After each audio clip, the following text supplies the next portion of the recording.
As the Trump administration ramps up enforcement efforts with ICE, we revisit a new law requiring Texas sheriff's offices to participate in federal immigration partnerships. There are concerns. I don't think that anybody hiring anybody in almost any kind of work would feel that they are competent to complete the tasks of the job after 40 hours of online training. How the number of agreements has surged, but the training time for those officers has gone down. Texas hits pause on H-1B visa applications at state agencies and public universities. We look at how long the freeze could last and why the governor says the state needs to crack down. We showed you a debate between Democrats in the race for U.S. Senate, so when will Republicans meet face-to-face? Don't hold your breath. I've actually already challenged John Cornyn to 4 debates. He's turned them all down. Why a GOP Senate debate is not likely as Texas voters prepare to decide this three-way race. Produced from the Capitol in Austin and airing statewide, this is the award-winning State of Texas. Hello and thank you for joining us. I'm Josh Hinkle. 1 year into President Trump's second term, his administration's focus on undocumented immigrants has intensified, drawing outrage in recent weeks following shootings by federal agents. Protests have broken out across the country, including in Texas, where local law enforcement agencies have hurried to sign up to help ICE achieve its mission. Now, a new state law passed last legislative session is paving the way for broader partnership with the federal entity.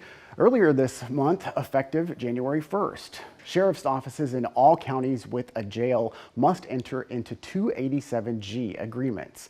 Just a few weeks into the new state requirement, ICE data shows 265 of those agreements already existed with Texas law enforcement agencies. About 2/3 of those, or 174, were signed after the end of the legislative session last May to this year when the new requirement took effect. Another 12 were pending. Republican State Senator Charles Schwertner of Georgetown, who authored the legislation behind the new law, tells us we are closely monitoring the rollout of the program and that Texas counties have stepped into compliance, strengthening law enforcement cooperation and making our communities safer.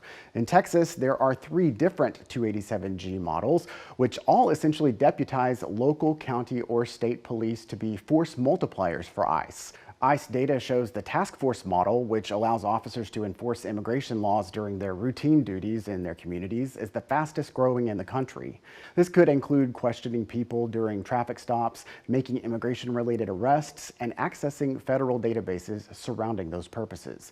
The Trump administration revived it when he returned to office last year after its discontinuation in 2012 by the Obama administration amid civil rights abuses. A recent ICE memo states task force officers must now complete a 40-hour online course. Previously, this model required 4 weeks of in-person training. Other models in the 287G program have also seen reduced training timelines.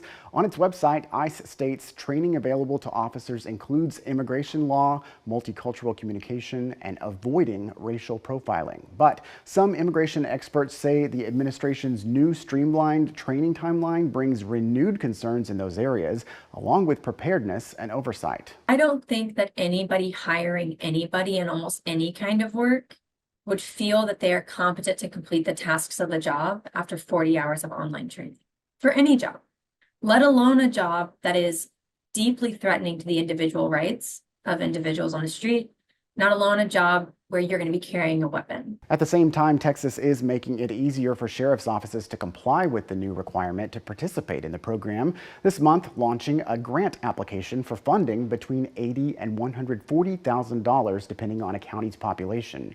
The money can help with salary, training, and equipment costs, among other related items. Texas currently has the second most 287G agreements in the country behind Florida and is expected to add many more in the coming months. Sheriffs have until this December to sign an agreement with ICE. The state attorney general can sue agencies that do not comply. Online now, we've posted an interactive breakdown of the ICE agreements in Texas. You can find out if your county is already on the list. Just search for the link in this week's State of Texas story on our website. The Travis County District Attorney joined a coalition of prosecutors across the country vowing to hold federal agents accountable if they break the law. It comes after the shooting of Alex Preddy in Minneapolis. There are legal barriers when it comes to prosecuting federal agents, though. Investigator Avery Travis looks closer at what this coalition says it can do. A promise from 9 prosecutors. The oath to seek justice. Pushing back against questions and claims, one by the vice president, that federal agents involved in deadly shootings in Minnesota could be protected by absolute immunity. I think what we need to be clear about is that federal agents do not have absolute immunity. Among those 9 DAs, known for their progressive approaches to the justice system and launching now the fight against federal overreach, is Austin's Jose Garza. He campaigned for office on a vow to voters that he'd hold local law enforcement accountable in cases of alleged misconduct. They have an incredibly difficult and dangerous job, and we have been clear that we cannot turn a blind eye to misconduct. All law enforcement is afforded certain protections in the use of deadly force against a perceived serious threat. But there are additional protections for federal law enforcement under a part of the Constitution known as the Supremacy Clause. The legal barriers are high. Over the last 3 decades, only a handful of local prosecutors have tried to convict federal agents of murder or manslaughter after deadly shootings. That's according to an analysis by our partners at NBC News. We should be honest and clear that it is difficult, but we also have to be honest and clear that it is not impossible. Now, the agents involved in the shooting death of 37-year-old Alex Preddy have been placed on administrative leave. I want to see the investigation.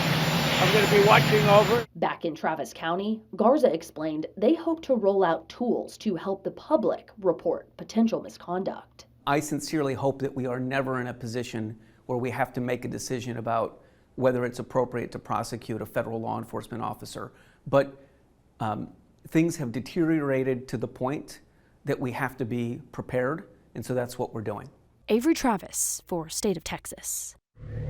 We reached out to regional contacts for DHS and ICE for their response. We will update you if we get one. Governor Abbott orders a sweeping freeze on H-1B visas across Texas higher ed and state agencies. We want to make sure that our communities are not being, having people come in and take jobs that Texans can easily fill. We look closer at why the investigation is happening, who's being affected, and how some critics are warning about consequences.